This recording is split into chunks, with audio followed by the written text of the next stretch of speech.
बहुत लोकप्रिय है, बड़ी पसंद है, जो यहाँ नहीं सुनाई है मैंने, लेकिन नेट पर आप लोगों ने बहुत ज्यादा उसको प्रसिद्धि दी है, वो मैं सुना देता हूँ। एक बड़ा प्रसिद्ध गीत है मेरा बांसुरी, वो सुना देता हूँ, आप में से बहुत सारे लोगों को पता है। अरे पगले लड़के शांत रहे, वो पिछली बार सुनाई थी, वो नेट से सुन लेना, कोई दिक्कत नहीं है। वहां कोई ढंग का भी काम किया ना, नेट पर बैठकर थोड़ी देर कुछ अच्छा काम किया कर। यूट्यूब में हम भी लोड है बेटा, तो बाकी चीजों की लोड लेता रहता है। हाँ, सुनने का निवेदन करता हूं कि तुम अगर नहीं आई, तुम अगर नहीं आई, गीत गा ना पाऊंगा। आपकी दाद उठे, पहली बार यहां सुना रहा हूं, पहले तो बाकी जगह तो सुनाया है। इसमें 2-3 हमारे मित्रों के नाम है जिनके लिए धन्यवाद बोलना है, वो बाद में बोल दूंगा, है ना। बाकी 2-3 नाम हो तो और भी बता देना। कि तुम अगर नहीं आई, गीत गा न पाऊंगा, सांस साथ छोड़ेगी, सुर सजा न पाऊंगा। तो तान भावना की है, तान भावना की है, शब्द शब्द दर्पण है। महोत्सव हो जाए अगली बार तालियों का। तान भावना की है, शब्द शब्द दर्पण है। बांसुरी चली आओ, बांसुरी चली आओ, होठ का निमंत्रण है। कि तुम अगर नहीं आई, गीत गा न पाऊंगा, सांस साथ छोड़ेगी, सुर सजा न पाऊंगा। तान भावना की है, शब्द शब्द दर्पण है। बांसुरी चली आओ, बांसुरी चली आओ, होठ का निमंत्रण है, होठ का निमंत्रण है। बंद पढ़ता हूं, सुनेगा। कि तुम बिना हथेली की हर लकीर प्यासी है, तुम बिना हथेली की हर लकीर प्यासी है। तीर पार कान्हा से दूर राधिका सी है। दाद मिले, दूर राधिका सी है। रात की उदासी में याद संग खेला है। जानते हो मोहब्बत क्या? कार्ल लुइस का इंटरव्यू देखा था मैंने एक बार टेनिस स्पोर्ट्स पर। मैं 3 रात खुशी से जागा रहा। लुइस से किसी ने पूछा, इतना तेज कैसे दौड़ते हो 100 मीटर में? उसने कहा, जब मैं छोटा था और मैं 9th में पढ़ता था तो अपनी क्लास की एक लड़की से मुझे मोहब्बत हो गई और मेरे कोच को पता चल गया। तो मेरा दौड़ का कोच ये करता था कि 100 मीटर की रिबन बांधकर उसके पीछे उस लड़की को खड़ा कर देता था और मुझसे कहता था, कार्ल अगर तुम पीछे रह गए तो कोई और इसे छू लेगा। और मुझे कुछ नहीं दिखता था, मुझे सिर्फ रिबन के पार खड़ी हुई आंखें दिखती थी।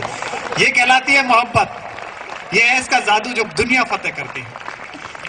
कि तुम बिना हथेली की हर लकीर प्यासी है। तीर पार कान्हा से दूर राधिका सी है। रात की उदासी में याद संग खेला है। कुछ गलत न कर बैठे, मन बहुत अकेला है।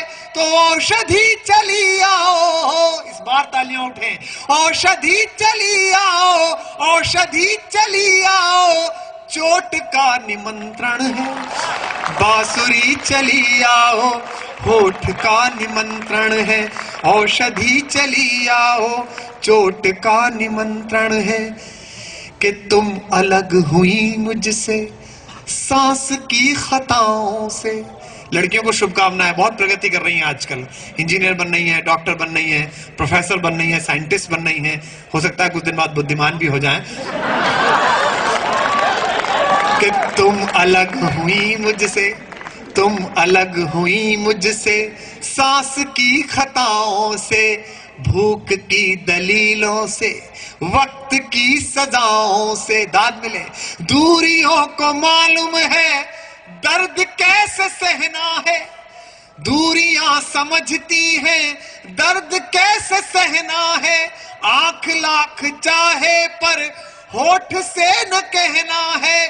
तो कंचनी कसौटी को, और ये हिंदी में पहली बार प्रयुक्त हुआ है तुकांत, ऐसा मुझे लगता है, मुझे आज तक नहीं मिली इस तुकांत की पंक्ति अगर आपको ठीक लगे तो हिंदी की सेना के सबसे छोटे सिपाही को जो आपकी मोहब्बतों से बड़ा हो रहा है, आप विदा भर तालियां देना। पंक्तियां पढ़ता हूं।